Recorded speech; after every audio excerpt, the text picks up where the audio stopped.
Oke, bismillahirrahmanirrahim. Assalamualaikum warahmatullahi wabarakatuh. Teman-teman sekalian, jumpa lagi dengan podcast Perta Api sesi pertama. Kita udah kedatangan tamu spesial ini, Pak Sigit Pamungkas gitu ya nih. Tapi meskipun Pamungkas, cuman ini sesi pertama ya.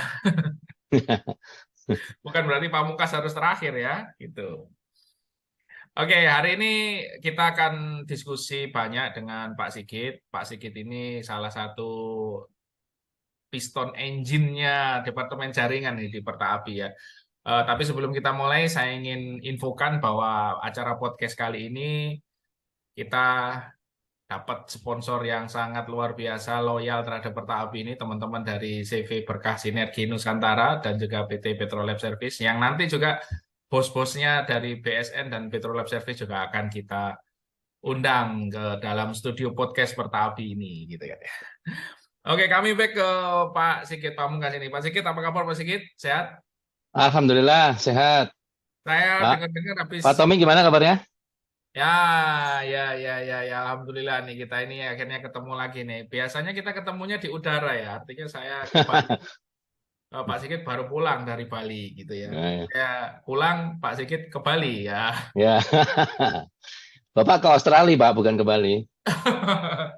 Ke transit dulu tapi kalau nggak gitu nggak nyampe Australia. Gimana Pak Sigit? Habis raker di Malang kayaknya masih capek atau gimana? Alhamdulillah lancar, Pak, rakernya. Alhamdulillah. Alhamdulillah. Ya sehat-sehat sih, Pak. Tetap semangat Ini lah, Pak. ini ngomong-ngomong kemarin tuh raker keberapa kalinya dari Pak Sigit ini di tahun ini nih? Di tahun ini ketiga ya, Pak ya. Kan kita Oh, ada agenda memang luar biasa, ada luar agenda biasa ya. Januari tiga. sampai Maret sudah 3 kali raker loh, luar biasa loh Pak Sigit ini. Belum jadwal-jadwal ngopi kita ya Pak Sigit ya. Oh ya, heeh. Tiap pagi tuh, Oke, Pak, harus.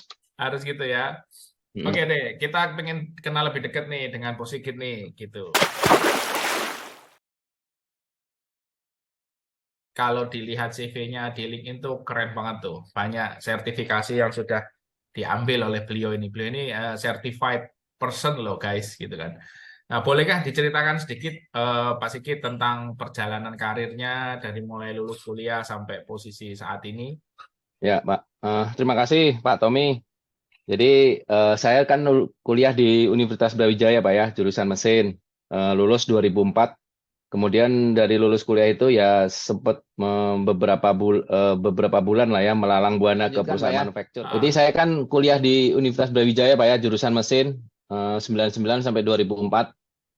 Kemudian 2004 itu saya lulus, kemudian saya sempat bekerja melalang buana lah, Pak, pindah tapi perusahaan manufacturer, Pak ya, semua rata-rata dari Honda Prospect kemudian Kao kayak gitu-gitu. Terus kemudian saya diterimalah di Pama Persada, Pak ya, jadi FGDP Fresh Graduate Development Program. Kemudian pertama itu saya BMC dulu tuh, Pak, di UT 3 bulan. Setelah oke, itu saya dilempar di Pama Adaro nih, Pak. dilempar ya. Eh, nah, dilempar ke Pama Adaro 1 tahun sebagai mekanik tuh, Pak. Jadi memang ditempa di situ tuh, Pak, kalau di Pama ya, Pak ya. Jadi di Betul, Pama betul. Pasar Panas, kemudian sempat dipindah ke Pama KPC, Pak. Kemudian 2009 saya resign dari Pama, kemudian gabung dengan Britmindo, Pak, konsultan mining ya, Pak ya. Britmindo. Nah, dari Britmindo kemudian saya pindah ke Petrosi, Pak, Hmm. di Petrosi Kemang. Kemudian 2013 sampai sekarang ya saya masih di PT Mandala Karya Prima sebagai Wah, Head of Supply Chain. Itu sih, Pak, perjalanannya. kalau boleh tahu berapa lama sudah di MKP Pak Bos Sigit? 2013 sampai 2000 ya, sampai sekarang, Pak ya. Ya alhamdulillah hampir 10 tahun nih, Pak. Wah, ini nih. Kayaknya betah nih ya. Betah, tiap hari bisa ngopi, Pak ya. Itu dia, itu dia. Sepertinya itu advantage-nya di MKP itu karena Bos Oh Sigit ini ya, ya, ya. kalau kita tahu teman-teman undangan ngopinya banyak sekali gitu ya. Ya, ya, ya. Yang paling produktif ngirim foto ada saat ngopi gitu ya. Nah, mau tanya nih, kenapa memutuskan kan kalau dari background-nya kan dari mechanical engineering ya, apalagi Ya, dari mesin gitu. Nah, sekarang sudah jadi head of supply chain ini malahan itu. Apa sih yang membuat Bos Sigit ini memutuskan banting setir gitu ya? ya. Ya sebenarnya awalnya bukan saya sih, Pak ya, karena memang waktu saya di Britmindo itu kebetulan nggak tahu-tahu ditempatkan di plan and logistik gitu Pak ya. Jadi ya buat saya juga sebenarnya awalnya ada effort yang banyak Pak. Saya harus belajar banyak hal ya mengenai supply chain gitu kan Pak. Tapi setelah saya masuk di situ ternyata dunianya memang menarik gitu Pak ya. Jadi supply chain ini harus punya networking, kuncinya harus punya networking yang banyak ya. Dan harus mengetahui isu lebih update daripada yang lain Pak. Dan lebih update dan lebih dulu dibanding yang lain. Nah itu ya kenapa saya tertarik dengan supply chain itu sih Pak. Jadi memang kayaknya Posikit ini senang berinteraksi dengan banyak orang gitu ya. Ya, benar Networking Pak, benar. itu yang penting. Wah, Networking ya. iya, iya, iya, iya, ya. Mantap ini, mantap ini. Tapi meskipun begitu, supply chain juga perlu basic-basic dari mechanical engineering ya, Bu Sigit ya. Nah, itu ada keuntungannya tersendiri Pak, karena Oh, saya dengan background plan, akhirnya kalau diskusi dengan teman-teman plan atau usernya Pak ya, nah itu nyambung tuh Pak, karena saya ada background ya paling tidak ada background sedikit lah mengenai plan engineering gitu Pak. Jadi itu malah jadi modal yang bagus ya kan, daripada em, kita malah nggak ngerti ini muffler, muffler itu apa ya? Ya. Sama kadang-kadang diskusi antara teman-teman SCM dengan plan itu kadang-kadang nggak nyambung ya Pak ya. Yang satu Hmm, bicara komersial, yang satu teknis misalkan gitu kan. Ya, ini oke. nggak bakal ketemu kalau tidak apa ya, tidak bakal ada ketemu kalau tidak ada orang yang bisa mengerti tentang ya paling tidak menengahi lah gitu Pak. Menengahi. Apalagi belum pernah ada pengalaman di maintenance ya kan. Kalau udah pernah ada Ya, pengalaman maintenance jadi lebih apa namanya lebih smooth gitu ya untuk benar. koordinasinya. Ya, iya. Kan teman-teman di SCM itu nggak tahu Pak kalau misalkan paling paling ringan lah ya ganti baterai kan, ganti baterai kalau gampang rusak sering itu kan repotnya minta ampun Pak ya, mekanik itu bawa Mm-mm. baterai dari gudang ke unit itu Pak ya, berat Mm-mm. itu kan, mereka taunya hanya murah aja kan yang penting kan. Kurang. Tapi nggak tahu repotnya ganti baterai yang bawa itu kan Pak, beratnya itu kan. Iya, iya, iya, iya, iya. Kayaknya Bos Sigit baterainya ringan ini, ringan dan murah ya. Ya saya tahu suppliernya soalnya. Oke.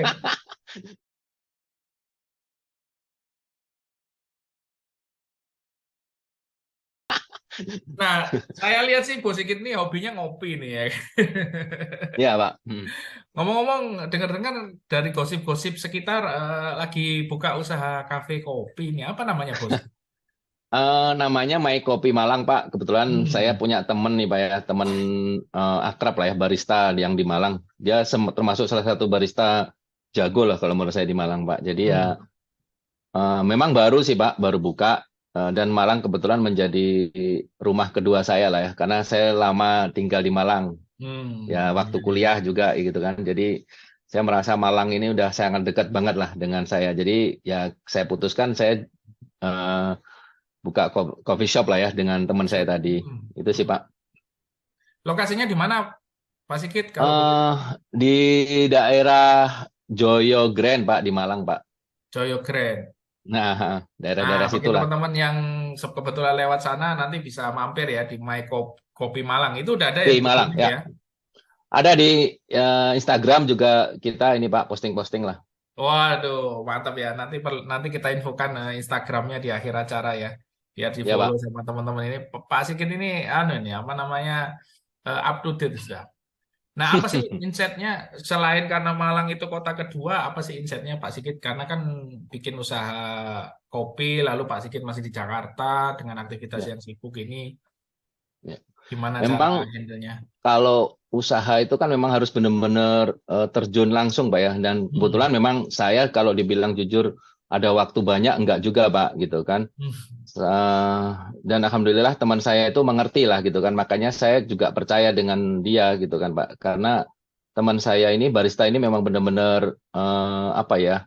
Dia itu dia sempat punya beberapa coffee shop di Jogja dan Malang. Sorry, Jogja dan Solo ya gitu kan Pak. Hmm. Padahal sebenarnya kuliah dia itu hukum Pak di Unpad Pak ya. Oh, Tapi karena passion dia itu di kopi, dia pun akhirnya kerja pun sebagai barista gitu, bukan bukan melanjutkan sesuai bidang kuliahnya gitu. Iya, iya, Jadi iya, iya. memang kopi ini bagi kita nih Pak, saya dan teman saya itu memang apa ya, sebuah hobi lah ya minum itu, minum kopi Pak ya. Jadi dan kopinya pun dia ambil lokal Pak, daerah-daerah dari langsung petani Pak ya, dari petani di Oh, Probolinggo, Jember kayak gitu, dari petani-petani kayak gitu. Jadi eh, alhamdulillah dari lokal-lokal juga kita galakkan itu Pak, itu Pak. oke, mantap ini. Nanti next time kita coba bikin session untuk mengulas tentang semua romantikanya kopi gitu ya. Nanti saya minta Pak Sigit bisa diundang lagi nih. Nah, eh, pengen tahu nih Pak Sigit, kan dengan kesibukannya juga punya usaha juga, lalu handle supply chain di MKP, saya tahu Bos Sigit ada banyak project gitu ya, termasuk sama saya nanti ya. Eh, apa namanya? Apa sih sebenarnya mungkin poin-poin prinsip hidup dari Bos Sigit ini yang sampai sekarang dipegang teguh ya, dalam karir, rumah tangga maupun di dunia sosial, mungkin bisa sharing ke teman-teman. Wah, ini pertanyaan pertanyaan ini nih Pak, dalam banget nih Pak ya. Ya ini sih Pak, kalau saya sih prinsipnya setiap apa yang kita lakukan kita harus benar-benar total Pak ya. Hmm, Total benar-benar totalitas dalam kualitas. menjalani apa yang sudah kita lakukan itu. Yang penting kita harus jujur, kemudian apa ya, Hmm, apa yang dititipkan ke kita itu yang harus benar-benar dilakukan dengan serius itu sih Pak. hmm. Jadi Kalau total. sebagai Hmm, SCM ya memang itu sih Pak, salah satunya juga gitu kan Pak. hmm. Ya betul betul betul betul. Jadi totalitas sama kejujuran ini yang jadi Iya. basic prinsipnya Pak Sigit ya. Hmm. Apalagi sekarang Iya. banyak berinteraksi dengan orang, komitmen-komitmen itu juga perlu Iya. dipenuhin gitu ya. Iya. Mm-mm. Waduh, mantap inilah. Berarti kalau komitmen rasanya cakep di My Kopi Malang, berarti hasilnya tetap cakep ya nanti ya. Insya Allah Pak, Insya Allah. Nah, karena saya yakin sih, kan kebetulan baristanya saya kenal banget Pak, jadi Hmm. saya yakin sih dengan ini. Mudah-mudahan Pertapi ada acara dekat-dekat Malang ya, nanti biar saya undang gitu ya. Langsung kita Ya, ambil ya. foto bareng sama ownernya ini Pak Sigit Pamungkas. Nah ngomong-ngomong ini kalau boleh tahu nih ya di kan katanya live start from 40 kan, live start from 40 gitu kan ya. Ya, ya. Nah, Tapi saya belum 40 Pak. itu saya yakin sih karena prediksi saya ini 25, 27 lah. Saya yang sudah 50-an ya. Oke, apa sih masih ada mimpi nggak yang pengen dikejar? Tadi kan bisnis udah ada, karir sudah oke gitu kan. Nah, masih ada lagi nggak Pak Ya, Sigit? Atau mungkin bisnisnya mau ya. kemana gitu? Nah, salah satunya kalau masalah usaha itu sih Pak ya. Jadi saya pengen mengembangkan lagi. Jadi yang mungkin tadinya sekarang cuma di Malang, mungkin nanti Insya Allah ada beberapa kota gitu kan Pak ya, gitu kan. Hmm. Terus kalau untuk pekerjaan sih saya mungkin di dunia SCM itu saya pengen bahwa semua yang keluar dari eh, SCM itu berdasarkan AI Pak, Artificial Intelligence. Itu kalau saya Oh, sih Pak pengennya. hmm. Kalau ini di dunia SCM ya Pak ya. Hmm. Nah, nanti insya Allah sih kalau di bidang pekerjaan sih lagi kita mau mau mau mengarah ke proyek itu sih Pak ya untuk MKP. Mudah-mudahan ya walaupun nggak instan sih Pak ya, tapi harus mengarah ke situ. Kemarin dengar-dengar habis RUPS ya, positif ya. Belum Pak, belum. Nanti insya Allah April ini Pak, pas puasa. Mantap lah ya. Karena nilai sahamnya naik terus nih ya, mandi berapa ini? Mandiri Group ini ya. Ya, Nah, satu ini nih, kalau kita kenal nih untuk sekarang bicara di internal Pertapi nih. Kita tahu teman-teman Bosikit ini adalah salah satu piston engine-nya Departemen Jaringan ini ya. Ada teman-teman ya. yang lain di Kalimantan, ada Pak Paran, Hmm. Pak Toto, teman-teman yang lain gitu. Nah, ini kalau saya simpulkan dengan diskusi tadi, Pak Sigit ini kan enjoy nih ketemu banyak orang gitu ya. Nah, Ya, menurut saya apa pertanyaannya adalah sebenarnya apa sih yang diharapkan dengan adanya departemen jaringan di Pertapi ini atau mungkin Pak Sigit ada ide ke depan untuk bisa membesarkan jaringan-jaringan Pertapi seperti membesarkan jaringan MyCopy tadi ya. Ya, ya. Ya, alhamdulillah saya ini Pak ya bisa bergabung dengan tim-tim yang hebat ya Pak. Kalau menurut saya di departemen jaringan itu kan ada Hmm. ketuanya Pak Paran itu menurut saya orang hebat lah. Passion dia memang cocok lah di departemen jaringan gitu kan Pak. Apalagi sekjennya ya Pak ya. Ya, Ada ya, Pak ya. Toto, kemudian Pak Paran ya tim-tim alhamdulillah dapat bisa ketemu dengan tim-tim hebat di Pertabi. Ya saya sih harapannya kalau untuk jaringan sendiri departemen jaringan ya kita bisa apa ya bisa paling tidak itu salah satunya yang pertama Pak, paling tidak bisa ada beberapa di go internasional Pak ya, gitu kan. Oh, Jadi mungkin mantap ini. mungkin di luar itu kita paling nggak ada beberapa ini dulu lah, apa semacam apa sih nyebutnya Pak cabang atau apa sih Pak biasanya gitu Oh, kan, ya, gitu. ya, ya. Itu Regional mungkin ya. regional lah ya gitu Hmm. kan. Kemudian kita bisa menambah untuk yang di domestik kita bisa menambah regional-regional lain karena kan saat ini yang sudah ada kan Kalimantan Timur terus Hmm. Palembang Pak ya. Ya, Palembang udah ada Sumatera ya kan. Selatan. Nanti mungkin bisa ditambah di regional lain gitu kan. Terus mungkin kita bisa ikut berpartisipasi dalam apa ya menumbuhkan dunia yang berhubungan alat berat ini ke generasi muda ya Pak ya. Mungkin Hmm. diperbanyak diskusi atau sharing dengan mahasiswa-mahasiswa gitu kan Pak ya. Hmm. Mungkin ke kampus-kampus gitu kan. Yang kemarin sudah dimulai di Balikpapan, nanti mungkin ke ITS mungkin kan Pak Tommy sebagai Ya, alumninya ya, gitu ya. kan atau ke Brawijaya gitu kan. Brawijaya, ya, Gitu. benar, benar, benar. Jadi bisa apa ya meningkatkan ketertarikan generasi muda ini untuk dunia-dunia alat berat gitu sih Pak harapannya. Memangnya ada indikasi dunia alat berat ini akan mulai kekurangan anak muda, Kak, Pak Sigit? Karena dengan apa ya dengan kan rata-rata generasi ya mungkin secara secara kita lihat bahwa pertambangan ini nggak tahu ya Pak ya untuk batu bara sendiri mungkin kan beberapa tahun ke depan kita belum bisa pastikan ya Pak ya. Hmm. Eh, belum bisa pastikan semakin bisa semakin tumbuh atau tidak gitu kan. Nah, takutnya ada beberapa dari generasi muda ini yang mungkin sudah ketertarikannya sudah semakin turun. Itu sih, Pak. Oke, oke, oke. Apalagi terkenal pertambangan ini perusak alam gitu kan ya, Pak Sigit ya. Jadi Iya, dikhawatirkan iya, ya generasi itu. muda yang Itu termasuk salah satunya, Pak. betul, dikhawatirkan generasi muda yang visinya go green mulai juga menjauh. Wah, ini memang insightful banget ini Pak Sigit ini. Pusing kopi ini. Oke, luar biasa banget. Nah, satu pertanyaan yang out of the box nih. Kenapa sih Pak Sigit mau repot-repot gabung sama Perta-Api gitu kan ya? Kan kadang kan namanya kesibukan kan banyak gitu ya. Ada juga beberapa teman yang ngerasa bahwa kayaknya ngapain sih kita asosiasi profesi dan yang lain itu nggak penting lah, apalagi posisi udah tinggi di perusahaannya gitu. Nah, kalau dari sisi Pak Sigit sendiri, apa sih sebenarnya insight dengan adanya Perta-Api yang Pak Sigit rasakan dan kenapa Pak Sigit mau repot-repot bantu kami di Pertabi untuk ngurus jaringan gitu Pak Sigit.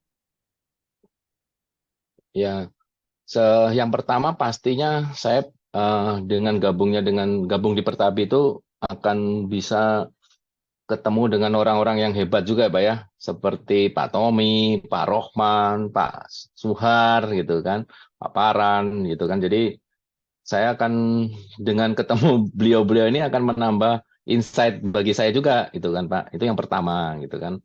Yang kedua yang pastinya saya yang ya seperti podcast inilah ya. Nanti misalkan saya bisa sharing masalah SCM dengan teman-teman yang lain gitu kan. Jadi ya itu amal Hmm. juga Pak buat saya gitu kan. Siap, siap, siap, siap, siap.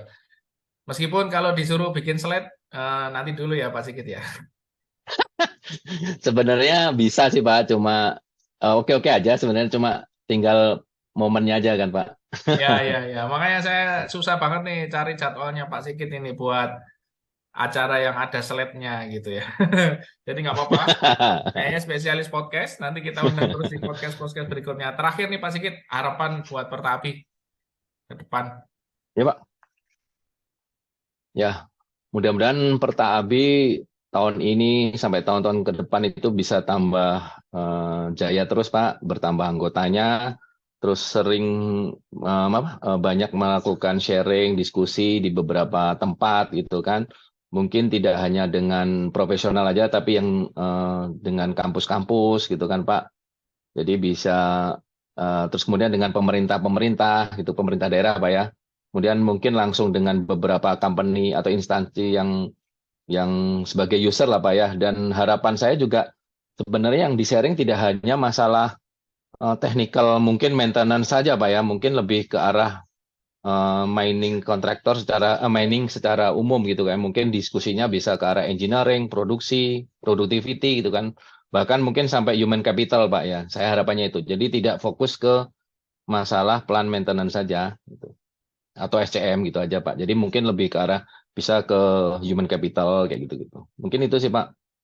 Wah, ini insightful banget nih. Nanti personally saya catat ini karena penting banget. Memang kalau kita bicara alat berat, pasti kita juga harus pertimbangkan apa namanya area pendukung ya, Pak Sigit ya, nggak cuma sekedar alat beratnya aja gitu. Oh, ya Oke. karena beberapa tahun ke depan ini sepertinya kan masalah manpower menjadi masalah yang sangat serius Pak ya buat kita ya Pak ya di kontraktor. Karena kan kebutuhan alat tentunya naik, tapi yang kadang-kadang tidak eh, yang kita lewatkan itu masalah kebutuhan manpower Pak gitu kan. Mungkin bagi perusahaan yang sudah established itu sudah ada nih sistemnya gitu. Tapi bagi perusahaan yang masih berkembang itu seperti kayak keteteran gitu Pak menghadapi kebutuhan manpower itu kan. Nah, itu yang mungkin bisa digali lagi nih Pak di seminar-seminar Pertabi yang ke depan ini. Waduh, ini seide dan seirama ini. Apalagi nanti Pertapi mau bikin semesta ya nanti ya, sekolah Ya. bertani Nusantara Nah, dan itu juga Pak, nanti cocok. Cocok, cocok. mungkin kita kembangkan juga dengan politeknik ini. Kayaknya nanti siap-siap jadi dosen ya, Ya, positif ya. Karena secara raw material Pertapi banyak pakar dan tenaga ahli, jadi oke, peluang Pak. untuk kita. Oke Pak Sigit, terima kasih atas waktunya. Mohon maaf sudah mengganggu akhir pekannya. Mudah-mudahan sehat terus. Nanti kami undang untuk acara-acara berikutnya Pak Sigit. Ya, terima kasih Pak Tommy. Terima kasih Sehat-sehat Pak terus buat Sigit. Bapak ya. Assalamualaikum warahmatullahi wabarakatuh. Sehat-sehat terus Pak. Waalaikumsalam warahmatullahi wabarakatuh. Ya Pak, thank you banyak Pak ya. Oke Pak, monggo. Ya Pak.